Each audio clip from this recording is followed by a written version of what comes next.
Pasukan roket Angkatan Bersenjata Yaman menyerang Bandara Ben Gurion di Tel Aviv lagi. Video yang beredar di media sosial menunjukkan kepanikan para penumpang seusai roket Yaman menghantam. Mengutip Al-Mayadin pada 2 Juni, hal itu dikonfirmasi oleh juru bicara Brigadir Jenderal Yahya Sari pada Minggu 1 Juni 2025. Dilaporkan bahwa operasi dari pasukan roket Yaman itu merupakan operasi tingkat tinggi di mana menggunakan persenjataan rudal balistik hipersonik. Sari mengonfirmasi bahwa operasi tersebut berhasil mencapai tujuannya, sekaligus memaksa jutaan pemukim Israel mengungsi ke tempat perlindungan dan menghentikan operasi di bandara. Sari menegaskan bahwa Angkatan Bersenjata Yaman tengah berupaya untuk memberlakukan larangan penuh lalu lintas udara di bandara tersebut pada periode mendatang. Juru bicara itu juga menegaskan kembali bahwa operasi YAF tidak akan berhenti sampai agresi Israel terhadap Gaza dihentikan dan pengepungan dicabut. Seorang pejabat senior Yaman melontarkan peringatan keras kepada Israel, mengatakan bahwa tekanan militer adalah satu-satunya cara untuk menghentikan kekejaman Israel terhadap Gaza, menekankan bahwa Yaman akan siap mengerahkan seluruh kekuatan untuk mewujudkan hal tersebut. Mengutip Tasnim pada 2 Juni, hal ini diutarakan oleh Wakil Menteri Informasi Yaman, Nasruddin Amer, pada Sabtu 1 Juni 2025. Ia menekankan bahwa Amerika adalah wajah lain dari Israel dalam agresinya terhadap Gaza. Menurut Amer, sangat jelas bahwa Israel tidak akan menghentikan agresinya terhadap Gaza kecuali di bawah tekanan militer. Dengan begitu, dirinya menegaskan bahwa Yaman akan melakukan segala daya untuk meningkatkan dan memberikan lebih banyak tekanan pada front internalnya untuk menekan dan mengakhiri penderitaan rakyat Gaza. Menegaskan kembali bahwa Angkatan Bersenjata Yaman akan mengerahkan seluruh kekuatan untuk memperluas cakupan konflik dan mengintensifkan tekanan tersebut. Momen sebuah sepeda motor yang diduga dikendarai Hizbullah diserang drone Israel. Dalam video yang beredar di media sosial pada 1 Juni 2025, sepeda motor itu terlihat hangus hingga terbelah dua. Mengutip Palestine Chronicle pada 2 Juni, insiden ini dilaporkan telah terjadi pada Minggu 1 Juni 2025. Lebih tepatnya, media Lebanon melaporkan bahwa seorang warga negara Lebanon tewas dalam serangan pesawat berawak Israel di kota Arnon Nabatiyeh, Lebanon Selatan. Di satu sisi, militer Israel mengonfirmasi serangan tersebut, mengklaim telah menargetkan anggota Hizbullah yang beroperasi di wilayah itu. Namun Hizbullah belum mengeluarkan pernyataan sebagai tanggapan. Dengan begitu, insiden terbaru ini disebut telah menandai pelanggaran lain Israel terhadap perjanjian gencatan senjata antara kedua negara, di mana Lebanon melaporkan hampir 3.000 pelanggaran gencatan senjata Israel saat Tel Aviv juga melanjutkan operasi militer di selatan. Menteri Pertahanan Israel Yisrael Katz menyerukan tentara IDF untuk terus maju di jalur Gaza dengan tanpa menghiraukan negosiasi gencatan senjata yang sedang berlangsung. Mengutip kabar ini pada 2 Juni, hal ini diutarakan Katz dalam unggahannya di X pada 1 Juni 2025. Dalam unggahannya ia menuliskan menjelang Shavuot, IDF dikabarkan melakukan operasi besar-besaran di Gaza di mana menghancurkan Hamas dan membuka jalan bagi pasukan IDF yang bermanuver. Ditulis oleh Katz bahwa pemimpin menyatakan bahwa ia telah menginstruksikan IDF untuk terus maju melawan semua target tanpa memedulikan proses negosiasi yang berlangsung.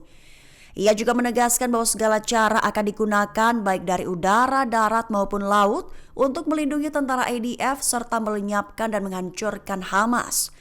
Katz dalam pernyataannya menambahkan bahwa siapapun yang menyerang dan membantai mereka akan menanggung konsekuensi.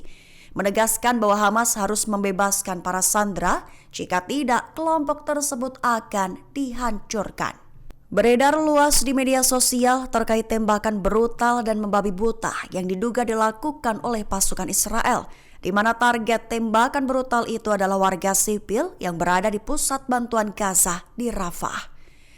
Mengutip Al-Mayadin pada 2 Juni, video itu satu diantaranya diunggah di Instagram Eye on Palestine pada 1 Juni 2025. mendokumentasikan momen mengerikan ketika pasukan Israel melepaskan tembakan langsung ke ribuan warga sipil Palestina. Lokasi pastinya di dekat pusat distribusi bantuan milik Yayasan Kemanusiaan Gaza atau GHF yang didukung Amerika Serikat dan Israel di Rafah Barat, Gaza Selatan. Dalam video juga memperlihatkan tubuh para korban tembakan yang tak bernyawa tergeletak tak bergerak di tanah.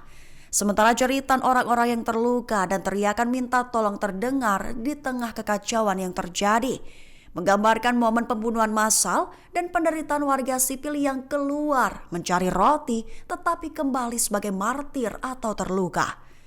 Perlu diketahui menurut Kementerian Kesehatan di Gaza, pembantaian ini mengakibatkan terbunuhnya lebih dari 30 warga sipil dan melukai lebih dari 200 lainnya, banyak dari mereka dalam kondisi kritis.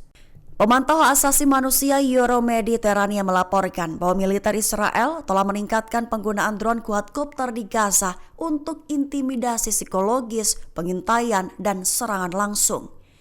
Mengutip Kabarni pada 2 Juni, drone-drone ini kerap muncul di wilayah padat penduduk yang dihuni para pengungsi. Lokasinya seperti di Rimal Selatan dan pusat kota Gaza, daerah yang jauh dari zona operasi militer aktif.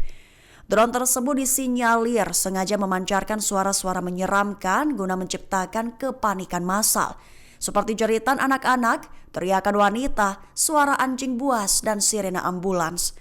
Dalam beberapa kasus, drone masuk ke rumah-rumah di malam hari, merekam warga yang sedang tidur, lalu pergi, meninggalkan rasa takut yang mendalam.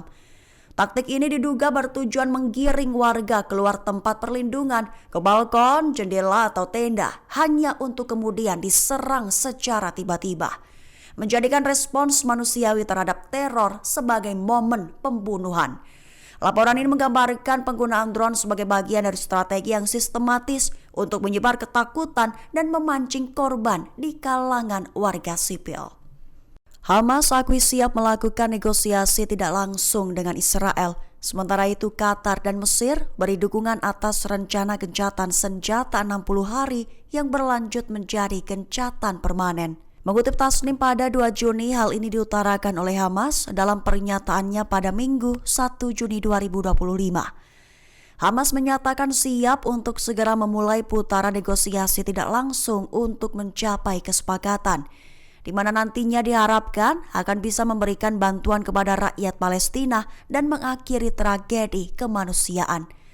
Sementara itu, Qatar dan Mesir merilis pernyataan bersama yang berisi harapan mereka, terkhusus untuk mencapai gencatan senjata 60 hari yang mengarah pada gencatan senjata permanen di jalur Gaza.